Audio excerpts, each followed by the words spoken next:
आदिवासी हिंदू है ही नहीं, वो डिना है। हिंदू मत वाले लोग जो है ना, वो लादना चाहते, थोपना चाहते अपना धर्म।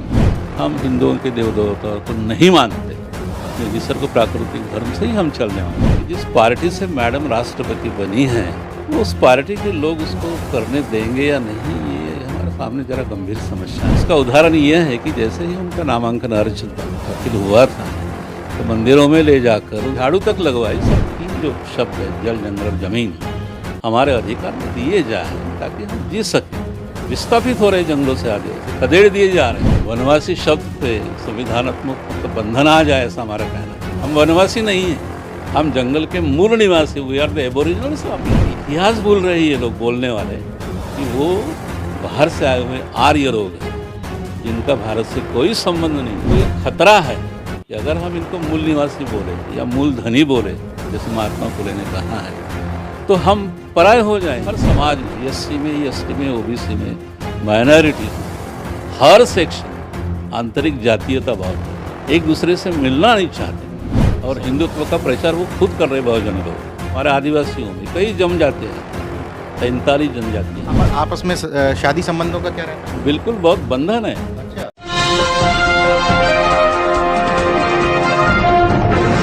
साथियों नमस्कार, मैं हूं नीरज पटेल और आप देख रहे हैं नेशनल जनमत।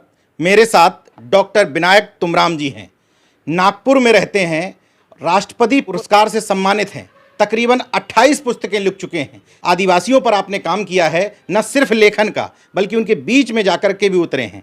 मौजूदा समय में कहा जा रहा है कि देश में राष्ट्रपति इसी वर्ग समुदाय से बन गई, तो क्या इससे आदिवासियों की समस्याएं खत्म हो जाएंगी या क्या रोल रहेगा राष्ट्रपति का इस मामले में? राष्ट्रपति मुर्मू मैडम का स्वागत है, उनका अभिनंदन करता हूं आदिवासी समुदाय की तरफ से। लेकिन जहां तक आदिवासी समुदाय का संबंध है, हजारों साल से हम जैसे रहे हैं, आप देख रहे हैं, भारतवासी जंगलों में, पहाड़ों में रह रहे हैं, बहुत सारी समस्याएं हैं हमारी। लेकिन मैं ऐसा समझता हूं कि राष्ट्रपति बनने से मैडम के समस्या सुलझेगी, ऐसा मुझे नहीं लग रहा है। अपेक्षाएं हमारी बहुत सारी हैं। हाँ, बिल्कुल होनी चाहिए और होनी भी जरूरी है। वो अभी वो जिस समुदाय से आती है, वो संताल समुदाय से है वो, और अभी उस समुदाय के साथ साथ में हर राज्य में रहने वाले जितने भी आदिवासी समुदाय हैं, उनका भी विचार अगर वो करें तो हमारी समस्याएं कम हो सकती है। और मेरा ऐसा मशवरा है मैडम से कि वो देश के दौरे करें। दिल्ली में बैठकर प्रशासन चलाना उतना ये नहीं है, लेकिन हर राज्य में जाकर आदिवासियों से मिले, वो आत्मीयता से मिले, हमारी समस्याएं समझ ले वो, इस तरीके से वो समस्याएं सुलझा सकती है। निश्चित रूप से उम्मीद बनती है, क्योंकि जब बनाया गया तो ये प्रचारित किया गया कि देश में पहली बार आदिवासी महिला राष्ट्रपति बनने जा रही हैं। वो भले ही पूरे देश की हों, लेकिन प्रचारित ये किया गया। तो डाउट कहाँ मन में होता है कि ये पूरी नहीं कर पाएंगी? हाँ, हम जितने भी विचारक लोग हैं, साहित्यिक लोग हैं, महाराष्ट्र में या बाकी राज्यों में धारणा ऐसी बनी है कि जिस पार्टी से मैडम राष्ट्रपति बनी हैं, वो उस पार्टी के लोग उसको करने देंगे या नहीं, ये हमारे सामने ज़रा गंभीर समस्याएं हैं। क्योंकि मंगलसूत्र उनके गले में तो भाजपा का है ना, तो डाउट हमारे इसमें है कि वो करने नहीं देंगे, ऐसा लग रहा है मुझे। उनके ही तौर तरीके वो अपनाएंगी और चलेंगी। इसका उदाहरण ये है कि जैसे ही उनका नामांकन अर्ज दाखिल हुआ था, तो मंदिरों में ले जाकर उनसे प्रार्थना करवाई गई। पहला मैसेज ऐसा गया, तो उसमें महाराष्ट्र झाड़ू तक लगवाई, सब कुछ मतलब आर्य पद्धति से, आर्य संस्कारों से चला।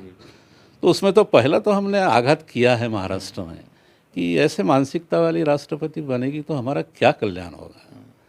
अभी सोच चल रही है, अभी आरोप कम नहीं हुए हैं, तो मैडम इन सभी आरोपों का विचार करे, ऐसी उम्मीद रखने में कोई हर्ज नहीं है।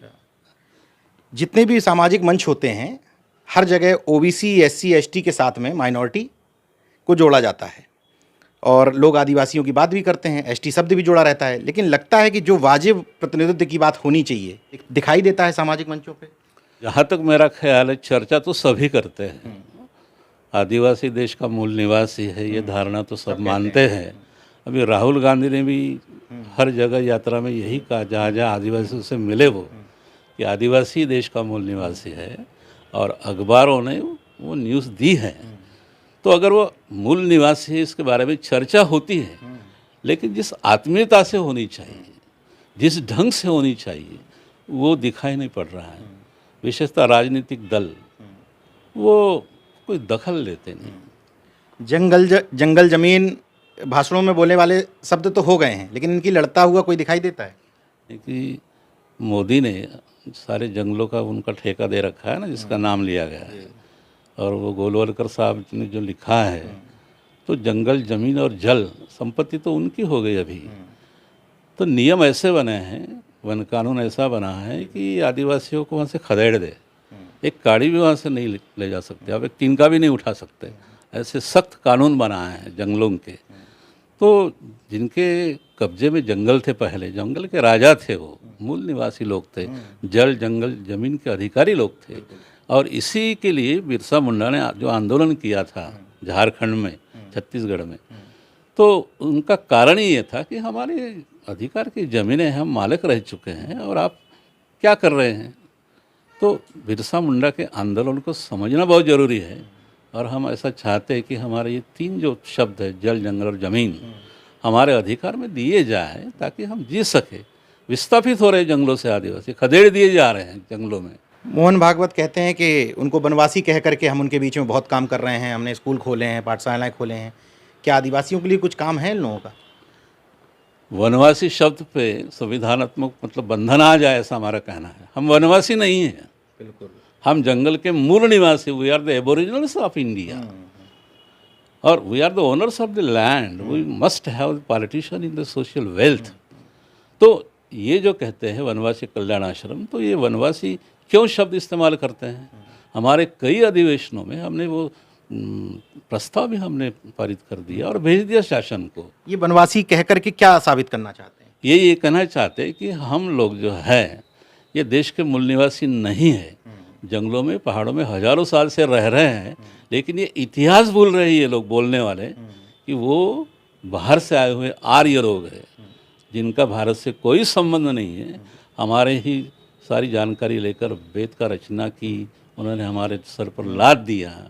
वो परकीय लोग हैं, बाहर के लोग हैं, जबकि हम इस देश के रहते हुए उनको ये खतरा है कि अगर हम इनको मूल निवासी बोले या मूल धनी बोले, जैसे महात्मा फुले ने कहा है, तो हम पराये हो जाएंगे, हमारा देश पे कोई अधिकार नहीं रहेगा।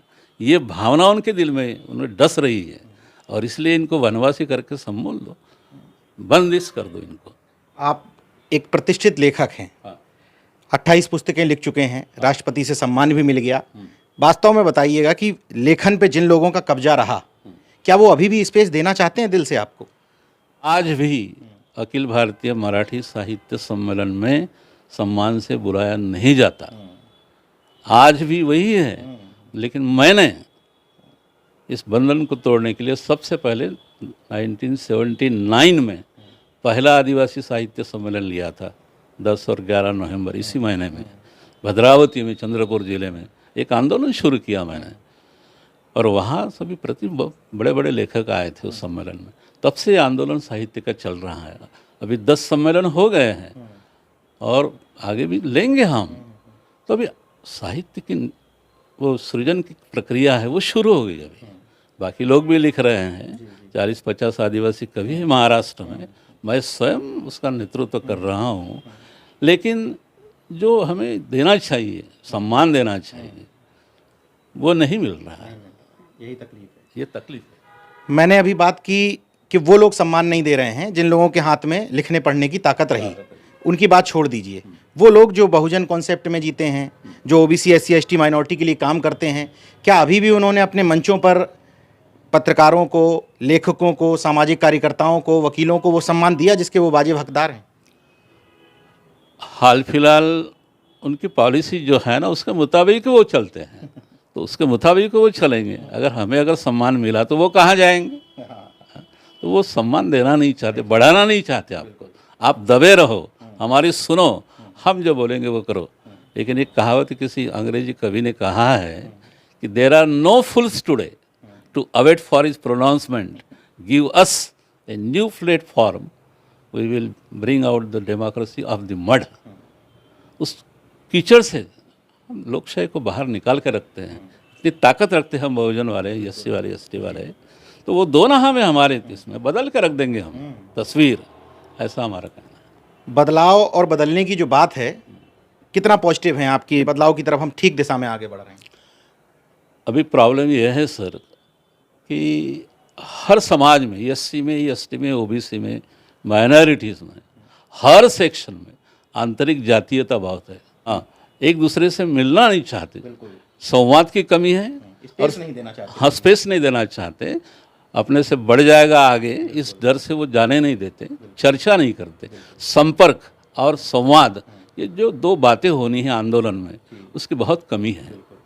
और हर बहुजन में तो उनकी मानसिकता बन बैठी है, वो अपनी प्रथाएं, परंपराएं, विश्वास नहीं छोड़ना चाहते और हिंदुत्व का प्रचार वो खुद कर रहे बहुजन लोग। तो इस ढंग से अगर चली तुम्हारी मानसिकता तो कहाँ हम एक आने वाले हैं? तो यही हमारे इसमें चल रहा है। हमारे आदिवासियों में कई जनजातियाँ हैं, 47 जनजातियाँ हैं महाराष्ट्र। आदिवासियों में 47। आपस में शादी संबंधों का क्या रहता है? बिल्कुल, बहुत बंधन है। अच्छा। हाँ, लेकिन अभी नए धारा में आए गए पढ़े लिखे लोग तो वो करते हैं, वो तो एक्सेप्शनल केसेस है। लेकिन सामाजिक तौर पे बंधन बहुत है। गोंड की लड़की प्रधान नहीं लेंगे, प्रधान की लड़की कोरकू नहीं करेंगे, कोरकू की लड़की भील नहीं मांगेंगे। तो ऐसे ही आंतरिक वो हमारे वाद है, तो ऐसे से एकता तो नहीं बनेगी ना। एक बात मैं राजनीतिक दलों से कहना चाहूँगा, हमारे कोई राजनीतिक पार्टी है नहीं, लेकिन मैंने 3 सूत्र दिए हैं, जैसे बाबा साहब ने दिए थे, पढ़ो, संगठित हो जाओ और संघर्ष करो। आदिवासियों को अगर जीना है, उसका अस्तित्व अगर संभालना है देश में, सम्मान से साथ सर उठा के जीना है, तो 3 सूत्रों का उन्होंने अमल करना जरूरी है। पहला जो मैंने सूत्र दिया कि आदिवासी का धर्म होना जरूरी है, और आदिवासी का धर्म मैंने दिया। गढ़चिरौली ज़िले में हमने आदिवासी धर्म, उसकी दीक्षा दी, जैसे बाबा साहब ने यहाँ दी थी, वो हो गया मेरा प्रोग्राम। दूसरा प्रोग्राम मेरा ये था कि आदिवासियों का कानून होना जरूरी है भारत में, कानून। जबकि मोहम्मडन लॉ है, क्रिश्चियन लॉ है, हिंदू लॉ है, सभी के लॉ है। आदिवासी इस देश का मूल निवासी होते हुए भी उसके कानून क्यों नहीं आए अभी? वो कहते हैं वो हिंदू में शामिल, वो हिंदू ही कर रहे हैं। हिंदू भील, हिंदू वारली, हिंदू महादेव, लेकिन नहीं है, नहीं है वो। आदिवासी हिंदू है ही नहीं, वो डिनाय है। और मैंने वो भी कहा कि अभी न्याय व्यवस्था में, संविधान में आदिवासी न्याय का प्राविधान हो, तो आदिवासी कानून, हमारे कोर्ट्स हो, हमारे वकील हो, हमारा कानून, और जो भी आप न्याय देना चाहते हैं वो आदिवासी कानून के तहत हमें मिलना चाहिए। ये दूसरा पॉइंट था। और तीसरा तत्व था राजनीतिक पार्टी। अभी आरपीआई के लोग आरपीआई की बात करते हैं, हर इंसान अपनी अपनी बातें करता है, तो मैंने वो राजकीय दल भी मैंने स्थापन कर दिया, भारतीय उलगुलान पार्टी।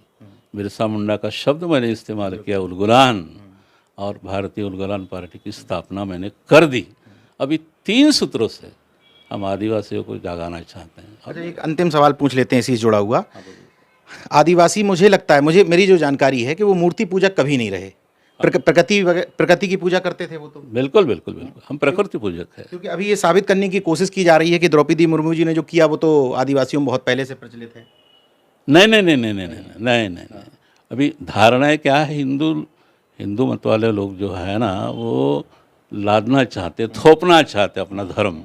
क्रिश्चियन वाले लोग अपना धर्म अपने अपने रंगों में उनको ढालना चाहते हैं, लेकिन हम विरोध करते हैं कि हमारी संस्कृति अलग है, हमारे मूल्य अलग है, श्रम सहकार, ये हमारे जीवन मूल्य है। तो उस ढंग से हम अपने इससे चलने वाले हैं। हम हिंदुओं के देव देवताओं को नहीं मानते, अपने निसर्ग प्राकृतिक धर्म से ही हम चलने वाले हैं, इसलिए हमने धर्म की स्थापना की ना। अच्छा, नाम क्या दिया उसको? उनको हमने आदिवासी धर्म दिया, और किताब भी हमने लिख डाली, उसकी फिलॉसफी भी डाली। और रांची में इसके ऊपर प्रोग्राम भी हुआ, जहाँ मुर्मू मैडम आई थी, वो प्रेसिडेंट ही थी, और वहाँ 4 देश के लोग आए थे। जो लोग कंप्लीट बहुजन यूनिटी के लिए काम करते हैं, उनको एक बात समझ लेनी चाहिए, मनुवाद, ब्राह्मणवाद, आरएसएस, बीजेपी, इन पर उंगली उठाने से पहले ये अपने तरफ उंगली करके ये देखना चाहिए कि हम जिस समुदाय में जी रहे हैं उसके यूनिटी के लिए हमने कितना काम किया। आपने जो कहा वो केवल आदिवासियों पर लागू नहीं होता है। जितने भी ये वर्ग हैं सबके अंदर जातियां बहुत तेजी से मजबूत हो रही, टूट भी रहे हैं, अंतर्जातीय लोग विवाह भी कर रहे हैं, लेकिन उस बंधन को वो आगे लेके चलने के लिए अभिशप्त भी हैं। इन प्रथाओं को, इन धारणाओं को तोड़ना पड़ेगा और सफाई अपने घर से शुरू करनी पड़ेगी। देखते रहिए नेशन जनमत, जागरूक और सजग बने रहिए। जय विज्ञान, जय संविधान। धन्यवाद।